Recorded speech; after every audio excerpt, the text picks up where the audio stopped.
ये तुम्हारा इसका सॉल्यूशन देख लो। ये जो है ना, इसको हम इस तरह लिखा हुआ है ये चीज़। अब ये पहले से मैंने सॉल्व कर दिया ना।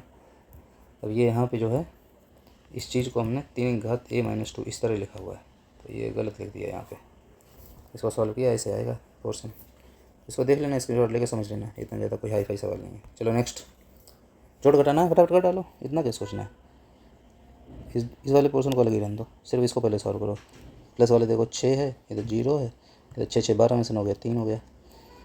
फिर 5 7 12 12 2 14, 14 में से 0 गया 4, 1 बच गया, तो 1 1 2 2 2 4, 4 में से 1 गया 3, 343 343 हो रहा है, और x-2, तो x बराबर कितना हो गया 345। 345 इसका आंसर हो गया है कहीं। 300 ऑप्शन फॉर ए है। पीछे वाले का हमने टिक किया था, हाँ 6 है ना, ठीक है, ये हो गया। नेक्स्ट देखो,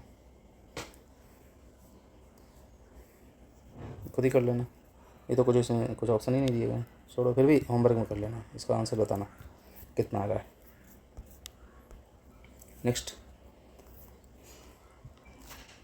12% ऑफ जो है इंटू x मान लो, प्लस अब 12.5%। अगर परसेंटेज वाला वीडियो देखा है तो सीधे बोल दोगे 12.5% 1/8 होता है। अब 1/8 होता है इंटू 960 है, बराबर 16 इंटू 12 है। अब ये काट दो, 12 8 96 होता है, 120 हो गया। अब 16 इंटू 12 का जोड़ोगे कितना होगा,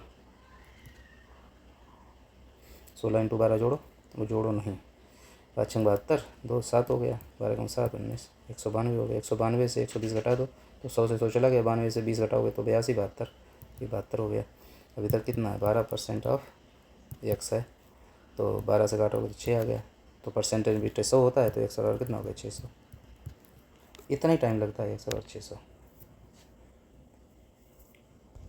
चलो नेक्स्ट 15x 20%।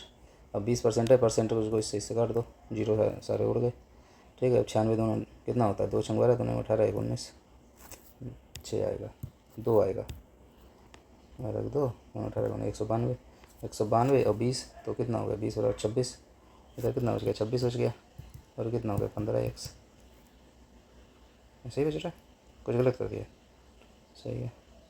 220 8 26 नहीं बचेगा, 8 इधर 20 इधर 28 बचेगा, तो ये x बराबर कितना होगा 28 बटे 15। ये कैसे सवाल है, सही हो रहा है ना, ऐसा ही है, मैन ऑफ द जॉब्स।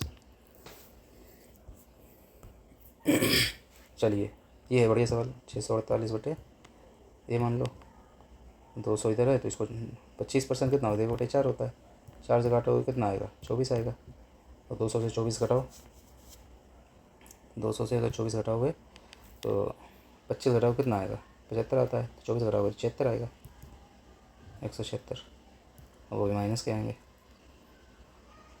है ना। 648 x, इसका तो नहीं लग रहा है कोई ऑप्शन मैच होगा, मुझे तो लगता नहीं। 25% 1/4 होता है, 4 से काटेंगे 24 को 96, 24 हो गया, 24 तो 24 माइनस 200 माइनस 176, तो इसमें तो कोई ऑप्शन ही मैच नहीं हो रहा, तो ये सारे ऑप्शन गलत हैं, ऑप्शन ही होगा नन ऑफ दिस। आगे लगाने की जरूरत ही नहीं है, हमें ऑप्शन में देखना है बस, पूरा सॉल्व नहीं करना है, ऑप्शन में जैसे मैच हो जाए सेम टाइम आगे बढ़ो। 15 बाई 20%, 20% में चलो ये परसेंटेज ये दोनों 0 गया, तो 45 दूनी 90 हो गया ये पोर्सन, 360 तो 4 होता है, तो 27 तुम्हारा 270 ये वाला पोर्सन, और ये पोर्सन कुल मिला के 270 बचा, क्योंकि 90 का 4 गुना 360 होता है। अब 4 गुना में एक भाग हटा तो तीन ही गुना बचेगा, तो 3 में 27 270, तो ये हो गया 15 बाई 15, सीधे काट दो, 15 एकम 15 और 12 115 120, तो भाई बराबर कितना हो गया 18 हो गया, 18 ऑप्शन हो गया, ऑप्शन ए। इतना ही टाइम लगेगा ऐसे सवाल में, ज़्यादा नहीं। ये भी लग रहा पूरा हो नहीं पाया, इसका भी आंसर बताना क्या आएगा, ऑप्शन नहीं है ना, इसलिए तो मैं इसमें ऐसे बोल रहा हूँ, और इसमें थोड़ा डेसिमल वाला भी है, तो इसको अगर सॉल्व करेंगे मुझे थोड़ा ज़्यादा समय लगेगा, इसलिए तुमको होमवर्क में दे रहा हूँ, कैलकुलेशन है और कुछ नहीं, सेम पिछले वाले सवाल की तरह है, बस इधर थोड़ा डेसिमल वैल्यू डाल दी है। चलिए ये कीजिए, अभी x है और प्लस अभी क्या बताया था कि जो फ्रैक्शन होता है ना, तो जो कंप्लीट वैल्यू होती है उसको जोड़ लो, तो 13 6 19 हो गया, तो फिर प्लस करके जो कितना 1/6 5/6 कितना हो गया 6/6, मतलब 6/6 मतलब 1 हो गया, बराबर 29 हो गया, 6/6 1 हो गया, तो ये 20 हो गया, एक्स प्लस 20 बराबर 29, तो एक्स बराबर कितना हो गया 9 है, ऑप्शन है सी हो गया। चलिए ओके 0.5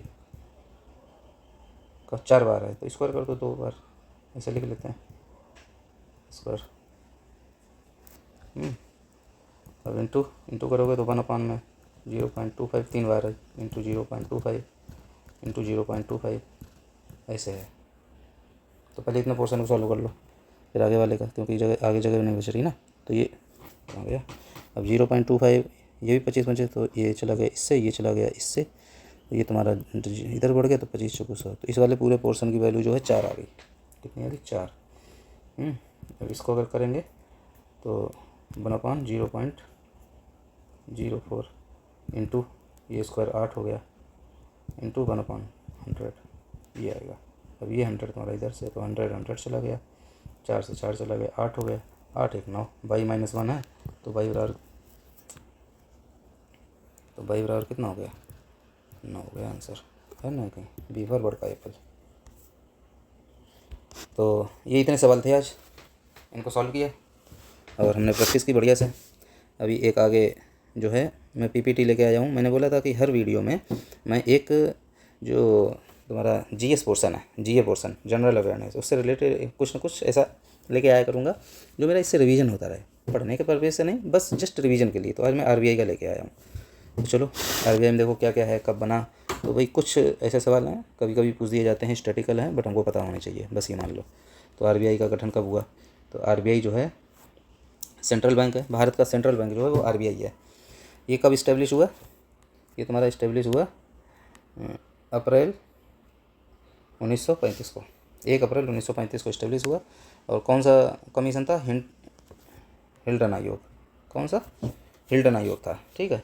इनिशियली ये एक प्राइवेट संस्था थी, ठीक है, बट बाद में क्या हुआ 1949 ईस्वी में फर्स्ट टाइम राष्ट्रीयकरण हुआ, नेशनलाइजेशन कर दिया गया आरबीआई का। मतलब पहले ये प्राइवेट संस्था थी, कुछ लोगों ने इसमें शेयर के रूप में पैसे डाले थे, कुल शायद 5 करोड़ रुपए डाले गए थे। तो बाद में इसको नेशनलाइज कर दिया 1949 में, फिर ये सरकारी संस्था हो गई और पूरे भारत का सेंट्रल बैंक बनी, ठीक है। अब आरबीआई का इस्टेब्लिशमेंट जो है एक इंडिया के डेवलपमेंट के लिए एक सिग्निफिकेंट स्टेप था। इसने क्या किया? इसका एम क्या था? Regulate currency, manage credit and promote monetary stability. मतलब मॉनेटरी स्टेबिलिटी को प्रमोट करने के लिए कि हमारे देश में कितना जो साख है वो कितनी होनी चाहिए, क्या क्या हमारे जो विनिमय हैं वो कैसे मेंटेन होना चाहिए, वो सब सेंट्रल बैंक के पास आ गया। तो सबसे पहले ये कहाँ गया?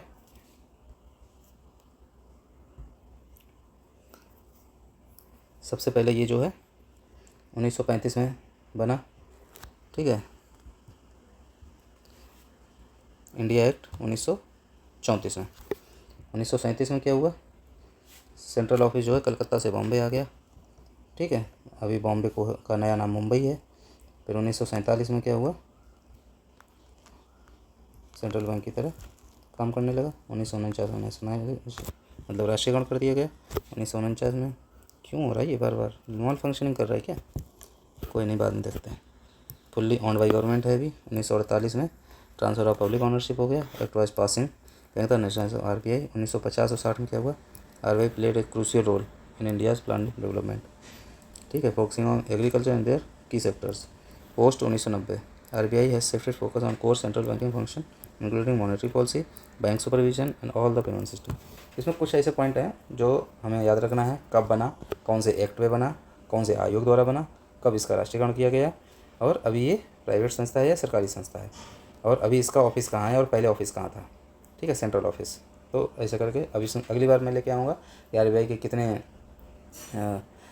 कितनी सब्सिडरीज़ हैं और कहाँ कहाँ पे नोट छपते हैं, कहाँ कहाँ सिक्के छपते हैं। तो आई होप आप लोगों को हमारा वीडियो अच्छा लगा होगा और हमारा कंटेंट भी अगर उस लायक है तो ज़रूर लाइक, शेयर और कमेंट करें। चलिए, धन्यवाद।